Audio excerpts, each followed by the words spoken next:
Always fresh and a little bit sticky. Keep it locked on Cannabis Wiki. We're always fresh and a little bit sticky. The green room on Cannabis Wiki. Hey everybody, welcome to the green room. Hey Dee. Hey Jackie. I'm excited for our next conversation. And it's another interesting one. That's the hot topic right now, how the retailers are surviving and what they're doing to thrive in this industry. So our next guest is Mr. Rob Cherry from the IRCC. Welcome. Thank you. Thanks for having me. Well, thanks Pleasure for being to be here. There's tons to talk about and we have a lot of questions. First off, what is the IRCC? The IRCC stands for Independent Retail Cannabis Collective, and we're a group of independent stores founded by independent retailers that are here to help level the playing field and create a sustainable and scalable cannabis industry in Canada and beyond for everyone to enjoy. So essentially, that's our mandate. So you have to be a retailer to join. Yes. Obviously, Yes. you're the retailers, and do you have what do you help with if we group together, if they come together as one? Yeah. Is that buying power, or is that just to move the needle more in the industry when there's things you want? Like why would someone join the great question. IRCC? Well, we support on a number of fronts. One immediate thing that we're doing is we are brokering and negotiating data agreements with our members and licensed producers and brands and helping them put dollars in their pockets in the way that some of the larger chains are to help level the playing field. We also support on the advocacy side and we'll be offering, certain incentives or discounts to them for critical things that they need, like, point of sale services or fixtures or insurance providers or all that kind of stuff. We'll be launching a full data analytics platform. So they will have access to full analytics to allow them to run their business better, more efficiently, drive more profitability. And learning management system as well to help educate, anything to help sort of streamline and really just give them certain advantages that'll help them survive essentially in a very challenging market right now. Very challenging market. Yeah. And definitely helps to be a bigger. When does someone come to you? Do they come to you when they open their store, when they're planning their store, or when their ship is sinking? When should they come to you? That's a great question. They can come to us at any time. And we have members who are already there. They're opening new stores. We have guys, coming to us at any time. We're open. They can email me directly, rob@irccollective.com or hello@irccollective.com. They can go to our website, fill out a form. If you're an independent retailer and you're interested in hearing more and signing up with us, it's easy. There's no membership fees. There's no exclusivity. There's nothing like that. Or really just an open platform here to help support. So when you talk about data deals, what is that exactly? Well, you're allowed to sell data, right? You're allowed to sell point of sale data. So we don't sell any personal data, right? That's personally identifiable information. We don't do that at all. But we are allowed to sell point of sale data. So right? basically maybe what products are selling. Yeah. How much stock they're keeping maybe. Exactly. So licensed producers and brands are interested in knowing, they want to identify trends. They want to know which retailers are carrying their products, to what extent. It helps them, potentially work with those retailers to drive better relationships or drive better sales. So do they have to have a certain POS system, or any of them can work, or you have to be on Cova or you have to be on Greenline? No, we've been there are 5 or 6 providers out there, and we were able to work with any of them, so that's fine. We've got our processes for that. You said it at no cost to the Right. retailers. Well, how do you make money? How does the IRCC We make take a cut essentially on the data fees. money? Right. Okay. So the retailer will get, we gross and then we take a cut and we pass that on. It's nominal. And that's how we basically cover our overhead. Right. So does each retailer in the collective get the same amount, or does it depend on the volume that your store is doing? It depends on essentially how they're buying it and the data they're submitting and what they're purchasing. So it's not equal because not all stores are equal in terms of their contribution. Right. So it's a little more involved in that, but yeah, essentially. Can you share some of the challenges that the retailers are having right now that seem to be like an overall message in the industry? Yeah, geez. I mean, how long do we have? As long as you want. As long as we have. Well, I mean, I will say, I mean, where do you even start? I mean, oversaturation for one. Oversaturation. Right, is I mean, Ontario started with 25 lottery winners, and then they had another 25, and then boom, now there's 1,500 stores. So you know, actually even before that, you know, Ontario was like, oh no, it's all going to be government owned. They were going to, you know, they were going to be initially the Ontario Cannabis Store, right? And so, you know, the challenge is so many stores open so quickly. There's not right now, I'd say, enough to go around necessarily for all those retailers with some of the restrictions that are in place, right? Which is another challenge. Regulatory restrictions, right? It's also on the excise tax front from licensed producers. You know, they have to pay $1 per gram. You know, Dan Sutton's been very vocal about this, and he's bang on, right? I mean, these are things that they have to live with, which forces the price to be higher than it should be. So we still have an illicit market that's, you know, anywhere between 40 to 60%, right? So on top of having 1,500 stores, now you also have half the market that essentially is not even available to you because you know, you're forced to be priced higher, for example, because of all the taxations. And then there's all the regulations, right? Regulations, taxations. Yeah. Well, you have window coverings for one, right? In Alberta, they removed that, which is great. But you look at a cannabis store and it's not generally the most inviting thing. No. Right? It's like, what's going on behind there, right? So it's like, there's a lot. There and really that has is a huge lot. safety concerns. The window coverings, not only does it look bad, there's huge safety concerns around the window coverings. 100%. So I've been following a lot of that. Yeah, because you go in and you can lock the door and nobody knows what's happening. Going on in there.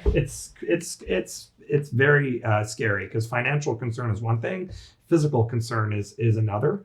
And, you know, there are a lot of people, like part of what we're doing at IRCC is advocacy. So there's a lot of people that are, you know, pushing very hard, pushing the government to open up these things. And thankfully, a few months ago, Alberta did, you know, ease that restriction. So while, you know, things are really challenging, there are bright spots, right? There's a lot of people, you know, saying the same message and you know, Rome wasn't built overnight. So it takes some time, still very nascent. It takes some time to work all this through. But I remain, you know, optimistic that there's a way forward. Hopeful, yeah. Are you working with the Cannabis Council?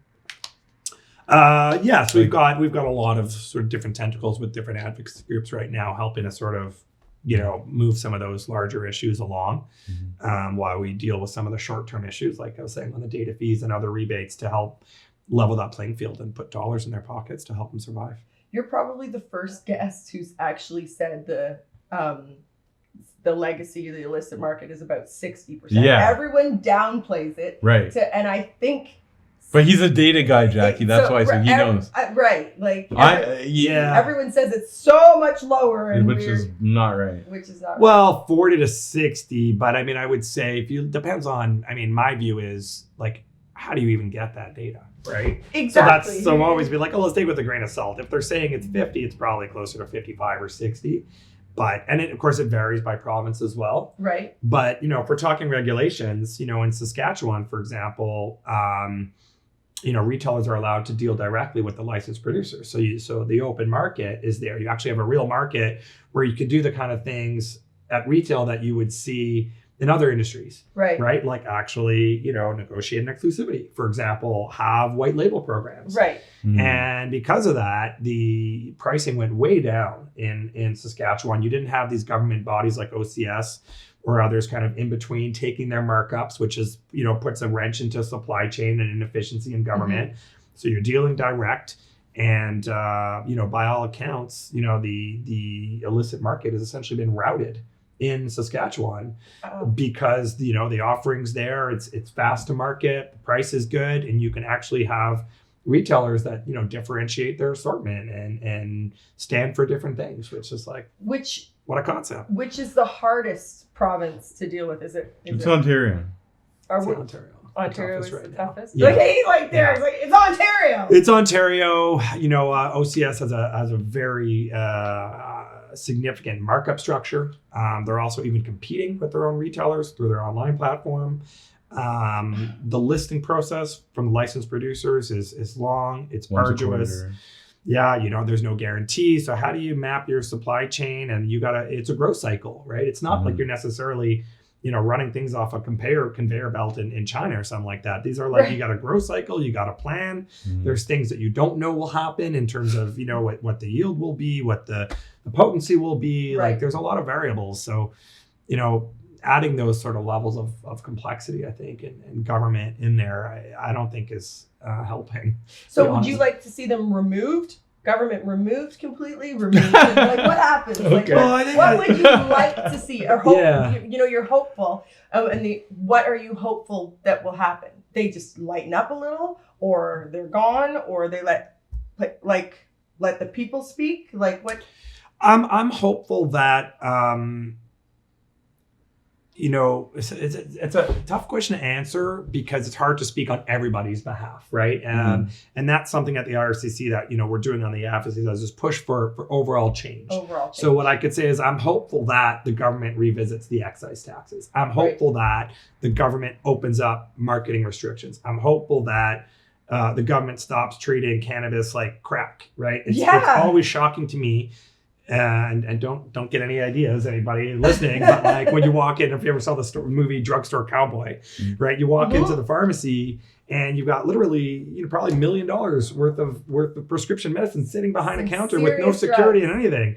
And that's okay. Yeah. But an average cannabis store is maybe carrying $50,000 of inventory, and oh no, it's got to be Fort Knox in there, right? Yeah. It's just, those are the kind of things that sort of maintain the stigma. It's like, but you can walk into a liquor store and you can pick up a bottle on the shelf and you can look at a label but you can't do that in a cannabis store. And liquor was deemed essential during COVID. That's what that hurt. Like, I think that's nuts. Okay, but let's get back to how you're helping the retailers. So we've talked to a lot of retailers. They're really hurting.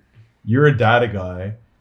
If I'm, what would you say is like, are you seeing, what percentage can you estimate are successful? And like what, how are those outliers? Like, do they have to own a couple stores? Like we heard one of the things that is like, makes a big difference is being able to order stock for a bunch of stores. So say you have 3 and then you can now rotate the packs, okay, I'll put 6 here, 6 here, 6 here, instead of, having to just have one store. So it's a big advantage that you can roll that inventory around stores. So like, what are you seeing? Like, hey, if you're a retailer, you're hurting, you don't know what, like based on the data, what would you say, they should do?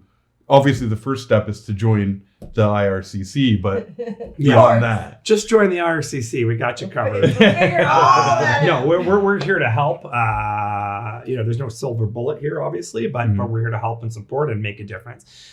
To answer your question, those things can help. The biggest thing that I see, scale is important, but scale can also be a double-edged sword, right? 'Cause a lot of companies grow very fast, and throw all kinds of money and they make mistakes. Right. And they end up in some trouble because they haven't necessarily allocated their resources or made the right purchases or acquisitions or found the right locations or negotiated the right leases. What I've seen so far is that the retailers who are doing well are the ones who are really, really good operators. Right. And so it starts with location. Right. The 3 rules of retail: location, location, location. Right. And then I think really it comes down to operations. Right. And so it's those kind of things. Can you transfer? How are you managing your inventory? How are you managing your margins? How are you managing your assortment? How are you managing your overhead? How are you managing your people? Processes, all those kinds of things. Like I've worked in retail my whole life. Sadly, I mean, I love it, but I literally 40 years, as crazy as that sounds. I grew up, my dad opened his first store when I was 5 years old from Montreal. So I grew up in that environment and I always took a liking to it. So, I've seen it all from, Walmart to startup, the family business to e-commerce, all of it. And I will say the one thing that rings true across the board is try to have a differentiated value proposition, which I know is challenging in cannabis, like we were talking about earlier, very, very challenging. But outside of that, be a good operator. Just operate well. And if some of our members are, looking for some support or help or tips, always happy to just, reach out and have a conversation. And if I can provide some guidance or some members of our advisory board or our leadership team as well, I mean, that's what we're really here to do. But yeah, in a nutshell, be a good operator. What do you think about the, companies like Dutchie, and now Uber Eats is getting involved in it. Yeah. What do you think about them? And then not like in a whatever, I'm not on a personal level or anything, but being that the fact that like from the restaurant, these guys come from restaurant, Yeah. Skip the Dishes, DoorDash, Uber Eats. Yeah. And we know now that restaurants, basically they have them,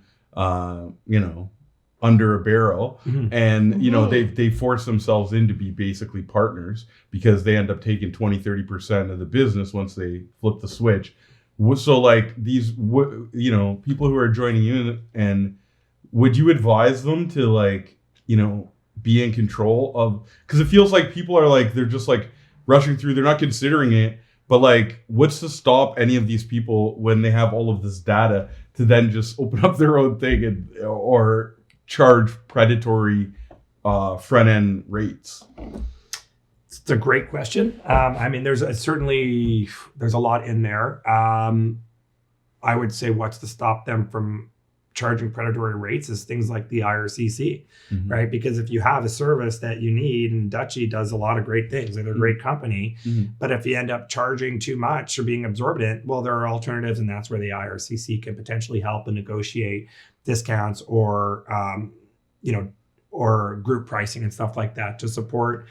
Uber Eats, I think, was a little different in terms of their delivery platform and whatnot, but you certainly have a lot of those kind of types of companies that are operating, I wouldn't say on the fringes, but like they're not a producer, they're not a retailer, they're sort of there to support, whether it's through delivery or website or digital boards or whatnot. But Yeah, but like it's like Google, right? It's like Google's a search engine, but Yeah. nobody calls a search engine anymore. right. So it's like if you are able to change the marketplace, like, oh, I don't look for Fire and Flower, I don't look for Canna Cabana, I don't look for Sticky Nuts, I look for Dutchie, or I look for Uber Eats. That's their goal, is to eventually have the consumer, Right. they go to that marketplace. Right. You understand what I'm saying? I do. And we've seen Yeah. this parallel in the restaurant business, Yeah. where you have to be on them because you need to have that traffic, but it's like the margins are so slim in the restaurant business, just like on the retail business in cannabis, that it's hard when they start, so it's almost like a Trojan horse that once, that's how it happened in the restaurant. So this is like history repeats itself. So it's like, should a retail, like you guys are offering to help the retailer, like, should they be building their own website? Should they be having their own, be more in control? I mean, the very thing that you're helping them with is data. Yeah. So should they be more in control of their data? Because it's like, that is where the money is. They're giving it away, right? And it's like, I would say the short answer is yes. The short answer is definitely yes. And as we mature at the IRCC and grow and scale, that is the kind of stuff that we want to get into, all tied back to our mandate. right. But we're 6 weeks live right now. Yeah, you can't do everything at So once. give me a little bit of time. But truthfully, we that all that stuff is very much on our horizon, and what we have to build and get to is all part of our mandate of leveling that playing field and empowering Mhm. independent retailers, because ultimately that's what's going to support a healthy industry for everybody, right? Yeah. And, whether you're a large chain, medium size, small chain, 1 store, 3 stores, 100 stores, it's about creating a healthy market, I think, for everybody, and not pushing back on maybe some of these conglomerates or potential monopolies too. And that's what our membership base will help do. The more stores we have, the more people supporting, the more leverage we have to say, hey, wait a sec, whether we help them build their own platforms, whether we build our platforms, whether we go to Dutchie and say, hey, no, this is what it's going to look like, that remains to be determined. But 100%, that's what we need to work towards. Did you just say you're 6 weeks out? We're 6 weeks in. We're 6 weeks Our in. offers are live, have been live. Our first date offers were live September 1st. Wow. So I guess that's 7 weeks now. So 7 weeks in. And roughly how many members right now? Right now we have about 300 members. Oh wow, Wow. that's great. Nice. That's really is now. That shows the demand, and the retailers need the support. Yes. So it's like, you're coming in at a time when they desperately need this help. And we're a lean, thank you. And we're a lean team. So it's not like we have an army of people knocking on doors. We're just like, hey, we're getting a lot of very positive feedback, a lot of referrals, whether that's from an LP sending a retailer our way, whether it's another retailer talking to their friend, or people just hear about us through our advocacy. I wake up every day and the first thing I do is I check our, member intake form, and every day we have more retailers signing up, and more it's coming through like referrals and just sort of organic growth, which That's great. is great to That's see. really It's great to awesome. see. And to see that there's a need. You've started something that people want and need in the industry. Is there a goal, like every retailer should be signing up, or is it like, do you have a goal with what percentage of the industry is going to come to you or work with you? Yeah. Like, do you have a... Well, there's about 3,500 stores right now in Canada. Okay. We would say about 80% of those are, independently owned. Okay. So Wow. quick math on that, about 2,700, let's say. And you're already at 300. We're already at 300. That's- So what is that? 11%. That's really good. Yeah, so I don't know. We'll get to 2,700. There'll be a lot of, I unfortunately, I think some stores will close, unfortunately, and other chains will merge. But I could, it's October 21st today, I think, 20th, October 20th. I could see us being around 500 by December. Wow. And maybe 1,000 plus, by middle of next year. So Well, what do they have to lose? It's everything to gain and nothing to lose. That's- That's You it. know what It's I'm a really saying? good value proposition. Yeah, for they're them. not paying, and they need support, and Yeah. that's what needs to happen. Is everybody needs to band together and say, listen, we're running the industry, and it's not fair that we shouldn't be able to. We're investing. We're finding what's working in the industry for the government. It's not fair that they should take all of that money. Like, there should be a way that it can work for everybody. And that's so I'm glad that you guys are pushing that forward. What do people say about, like, because I see that there's more and more legacy dispensaries opening up directly in Toronto. Yeah, that's very bothersome, to be honest. It's almost, it's a total slap in the face, to be honest, for people who are running a legitimate business and got their licensing and are dealing through the challenges of the regulations and the marketing, and somebody just opens up next to them and Without all the process. without the process, and not just a physical storefront, but they also have websites. right. And that to me, when we talk about what are some things we're hoping for, I mean, my God, they gotta shut that down. Like that's it's challenging enough, but then to have that, to me, is a total slap in the face. We legalized it, so let's legalize it. So government legalized it for several reasons, one of which was to take out the illicit market, right? Right. And also to provide safety around it. And so that they are not doing that. They're not. By allowing them. I know it's not so simple, but yeah, when you see that and you see those websites are operational, I mean, I'm not a genius, but I'm like, how hard can it be to shut these sites down? Yeah, but why don't Right. they? I don't know. That is a great. I wish I had the answer. Why I'm don't? probably not the right person to ask that question, Right. But like it is astounding a little bit, especially in Ontario. I know BC is a bit of a different story, but it still exists there too. But when you see that in Ontario, it's like, what's going on here?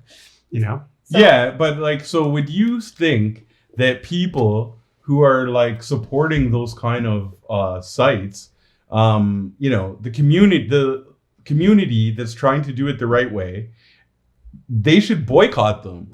Because why are they? You understand? Like, you can't have your feet, one toe in this pond and one toe in this pond. Yeah. And that's what the problem is here. And it's like, that's why, like, think about it. If you think of like the history of the legal cannabis, and then you have stuff going out the back door and people have secret rooms and this is going on and that, and there's always, so it's like, you have to have it clean. And then to be on the legal side is a disadvantage because they're charging so much tax. So it's like, what are we supposed to do? And then it's like, okay, we can't advertise and we don't want to be the first because we don't want to get our head chopped off because we invested so much and we can't. So it's just like, everything is so hard. They make it so hard. Yeah. It's like it's destined to fail. And it's like, you're going to get people mad and then they're going to do the wrong thing. And it's a danger that the whole thing could collapse. And I didn't even think that would be possible. But like, that, if they keep it up like this, I don't know what's going to happen. It's a great point. I completely agree. I think that the biggest challenge is the consumer doesn't know. The average consumer probably can't differentiate unless you're in the industry. Right. So like And you go I on know a, what's you're on the app, you go on Leafy Things, and you're here, and you're like, oh, okay, there's all these things. Oh, there's Canna Cabana on there. Yeah. So well, maybe this is legit. So like, why is Canna Cabana on there? You understand? Because now they're legitimizing it. Yep. I see the biggest retailer in Canada on the app, so maybe these other guys are legit too. Yeah. If I don't know, if I'm not in the industry. Yeah.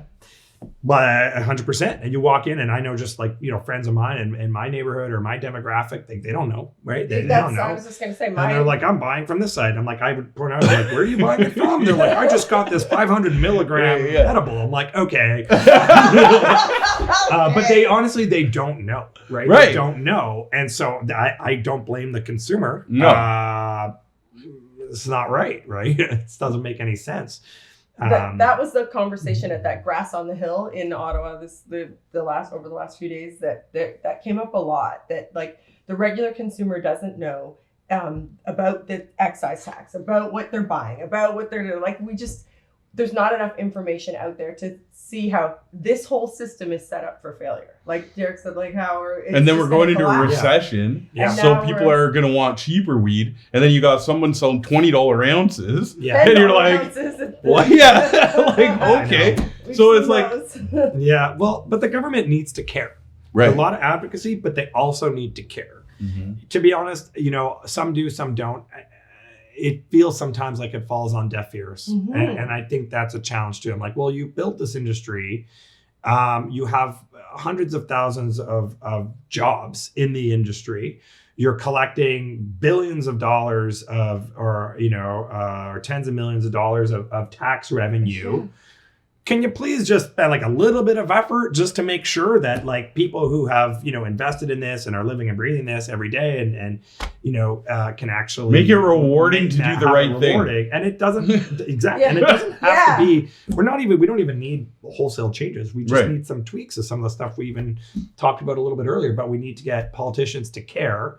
And what I'm thinking is probably going to come down to is jobs at the end of the day, right? When jobs are at risk, politicians better care. Right. Because you talk about recession and stuff like that. Well, people start getting laid off and hey, that's a real problem. Money's tight. It's like, I'm not paying $15 for a pre-roll when I can get a bag of them. Like they're setting it up for failure. And then it's like the people who have invested their life and their money, and they got a lease and they got employees and they got family they got to care about. And now they have to think about, okay, what am I going to do here? Yeah. Am I going to do I haven't been rewarded at all for doing the right thing. I've been trying to do the right thing, and now it's just crazy. And you don't want to drive. We're trying to bring people from the legacy market to the legal market. You don't want people to go from the legal market to the legacy market. So true. And that could happen.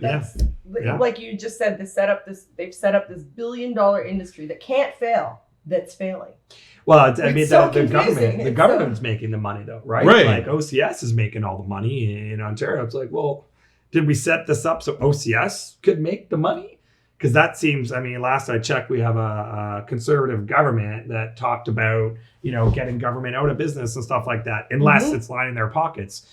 And that to me is problematic. Like nobody's saying the OCS can't take their cut. Mm-hmm. Okay, let's talk about that. Again, chatted about Saskatchewan earlier. The SLGA in Saskatchewan, they take 6.5%. That's it. They don't warehouse anything. They don't do anything. They get 6.5%. Pretty good. That's right. Okay. But like I said earlier, there are benefits to that. So like nobody's saying that, these provincial boards can't come in and get some kind of cut or excise. That's fine. But be reasonable and make sure, because they are making money and they're collecting dollars. So give some of that back, reduce your markup structure, for example, on both sides. Reduce your markups to the retailers, reduce your markups to the LPs, let people make some money here, right? Yeah. I was going to say something, just that it's weird because Ontario we always have those support your farmers, and, we wouldn't eat without farmers and your growers and pay, we need this. If we looked at us more as agriculture, would that change the industry a little bit if it was changed, or if it was classified more as agriculture? Because $10 ounces. What farmer is making any money? Who's making any money? Like if you look the way the chain goes up, and then the independent retailers. I'm just a mess with this whole conversation. No, but I think you're onto something. It's how do you think about it? How do you treat it? I mean, is there a way government can just, like you said, tweak a few things, little things, maybe classification, schedule, the way things, and then with this. Well, they're doing the review, or 4 years into legalization of cannabis, they're doing a review. Right now. They're looking at right now they're looking at a few things. So, you have to be pragmatic as well, right? And just let's take the wins. Let's push it forward. Let's focus on, continuous improvement, and let's make sure we're advocating for things that are logical, that are feasible. Were there any wins mentioned at Grass on the Hill this week? I'm not sure offhand. Retailers? I mean, I've seen some of the talks and stuff like that, but we're saying the right things. Now, how that translates into changes that get made, I think we'll see in the next few months or so what happens there. But my hope is why did we wait 4 years? It was supposed to be 3 years. Why did we wait 4 years to do a review? Maybe it should be once a year. Right. Maybe there's just different ways to look at it, because it's still an industry that's going to do $5-6 billion this year just in Canada. Wow. Like that is very, very significant. So there's a lot there. It's not some fledgling industry. There's a lot there. And frankly, this was something that we wanted to do as Canadians, to be at the forefront internationally as well. Right. Right. And let's not have egg on our face here. And other countries say, the whole world's watching. The whole world's watching. Let's not do what Canada did. Right. You know what I mean? So, okay, we were the first out of the gates, or one of the first. Okay, but let's fix what we did, and let's have eyes wide open. Right? I always believe in eyes wide open. Let's have an eyes wide open approach into what's happening. Let's not bury our head in the sands. Let's confront these challenges head on and come up with pragmatic solutions that help everybody. I mean, we're here today advocating for independent retailers, but independent retailers will survive when the market conditions are such, and the regulatory framework and all that, and the excise tax allows for these stores to flourish, right? Because why do they have, even the margins is one thing, right? Like their margins are very, very tight right now at retail stores. Like, if you look at, not that it's going to go that way, but if you look at, jewelry stores, for example, they're working off 80, 90% margins. Right.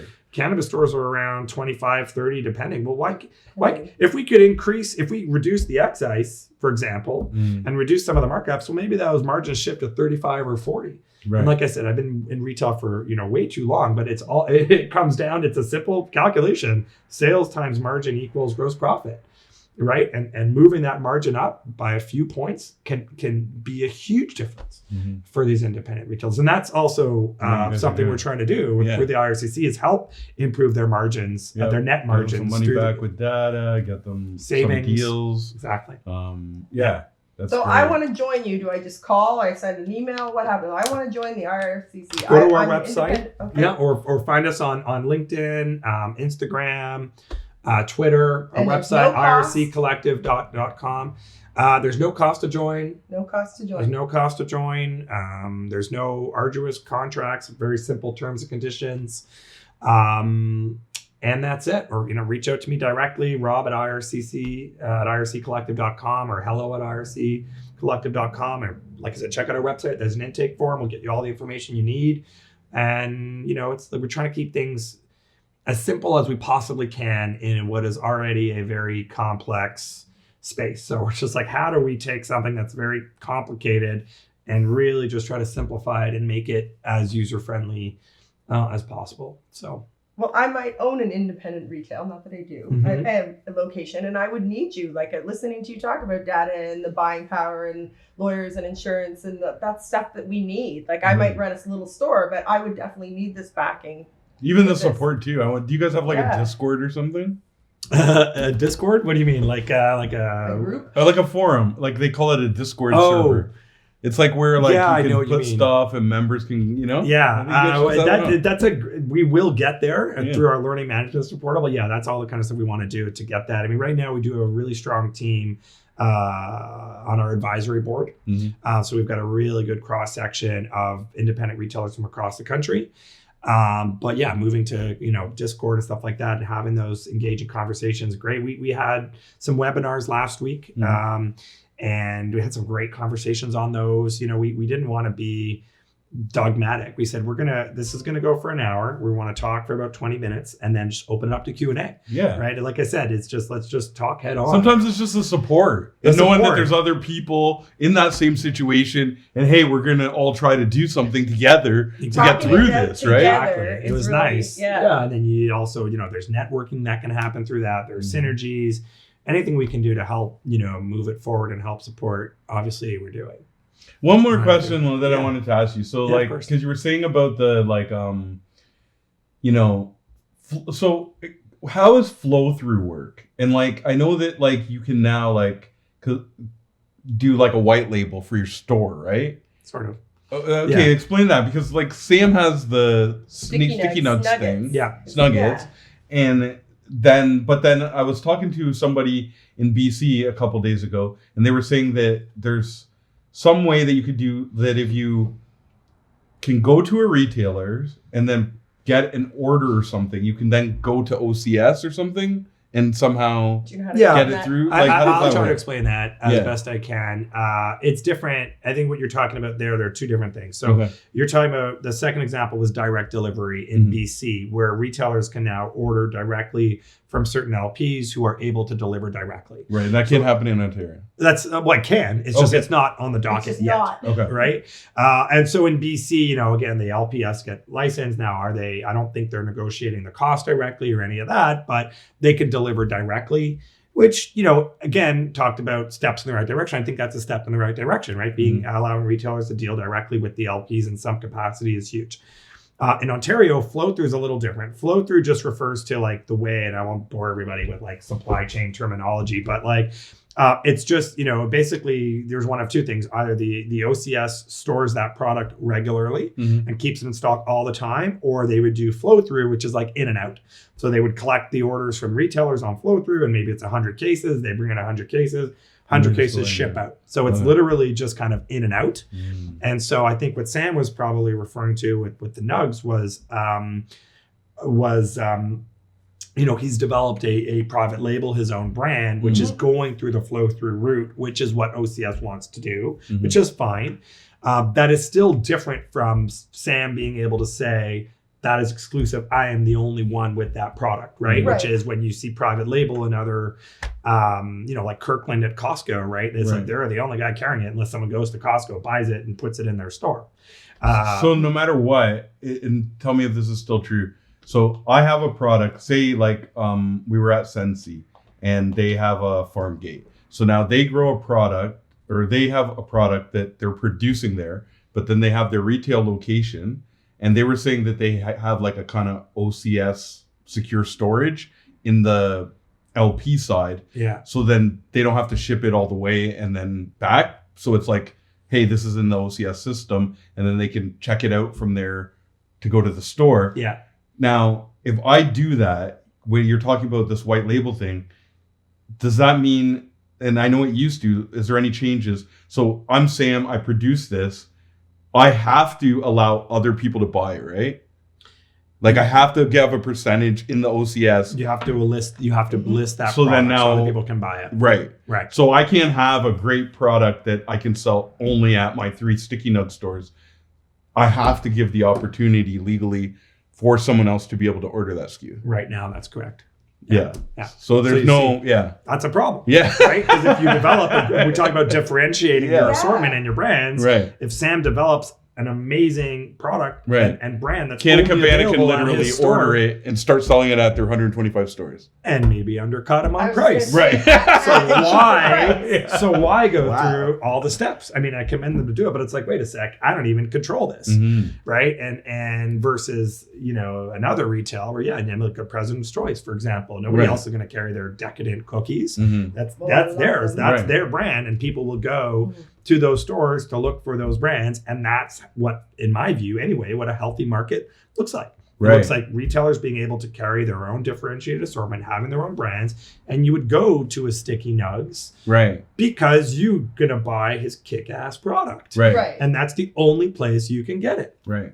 And now we talk about the margins. Well, maybe, I'm not saying Sam would do that, but like maybe he can charge a little bit more, or another retailer would charge a little bit more, right? And that's how brands are built, right? Like Normally. Nike, Apple, Lego. Like what is Lego? It makes no Lego sense. is pieces of plastic, Exactly. right? But look what they've built, right? And right now it's very hard to differentiate yourself, because if you differentiate yourself, it has to be an experiential, which then costs money, which then raises your prices on your SKUs. Yeah. Which I can buy everything that I come to get the experience cheaper at another place. So then it's like you're shooting yourself in the foot.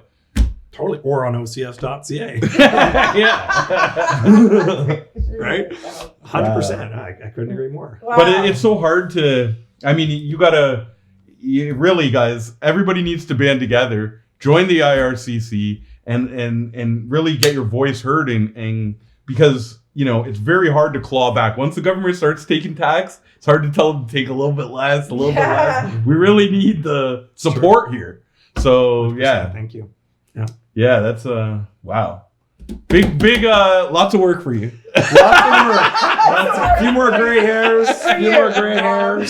Some angry children. Well, thankfully the days are getting shorter and colder, so it's like, oh well, it's dark. I guess we can't play catch in the park or whatever. Yeah. No, I'm kidding. No, it's great. I love the work and I love what we're doing, and it's been great. And I look forward to continuing to make inroads and grow what we're doing and grow our membership base and grow our offering. Awesome. Well, thanks for joining us on the Green Room, Rob Cherry from the IRCC. Thank you very much. Thanks for having me. That was a lot of fun. Peace. We're always fresh and a little bit sticky. The Green Room on Cannabis Wiki.